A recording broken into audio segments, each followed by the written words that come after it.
ตอนเช้าที่สลับเพชรมีหมอกเมฆปกคลุมภูเขานะครับ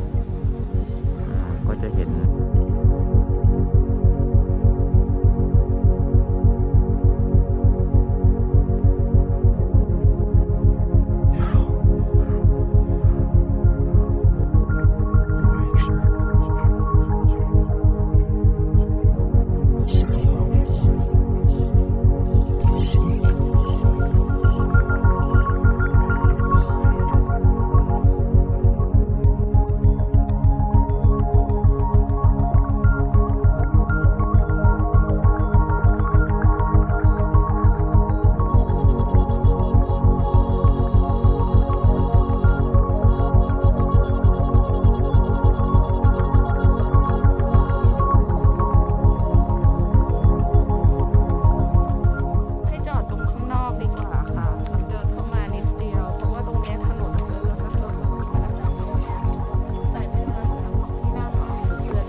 เปิด8 โมงเช้า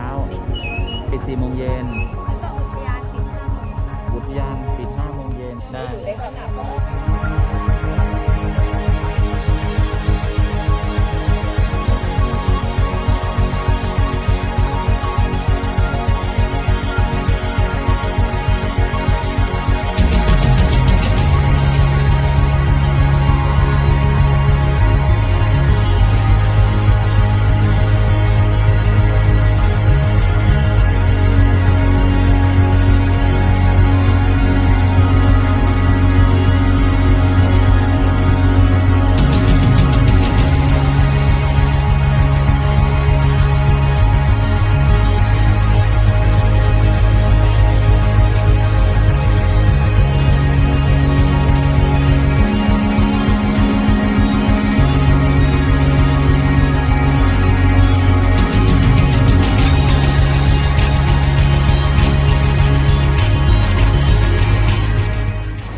ล้วนๆหรือเป็นหิน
จะให้ดี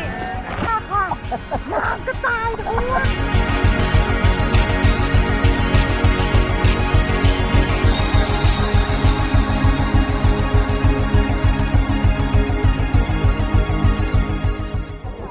ถ่ายแล้วเป็นข้าว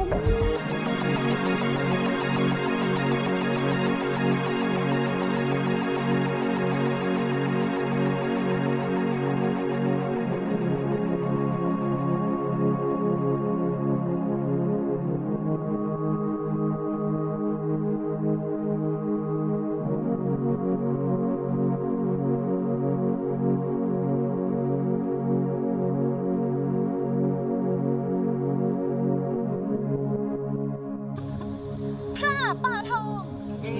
ไม่ใช่ อย่างนี้สิ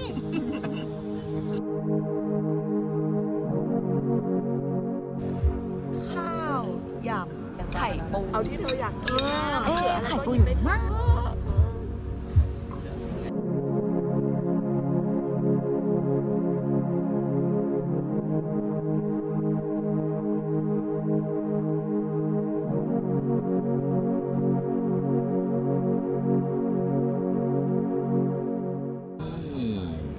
ดูน่าทาน ของดี ได้กลิ่นโชยมาเลย มืองตราด จริงๆ มีถั่วตัดกรอบๆด้วยอะค่ะถั่วตัดเป็นขนมอ่ะ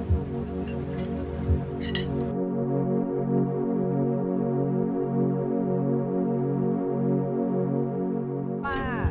กินคนนี้ก็ชอบของอะไรมันจัดๆมันแรงอย่างที่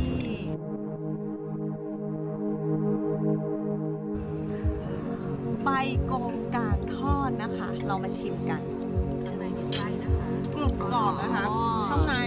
มีไส้กุ้งตับหมูตับหมูตับแน่ ดีอร่อย ดีกรุบกรอบรสชาติดีค่ะรสชาติใบกงกลางเป็นไงคะขมไหมไม่ขมค่ะเขาก็ชุบ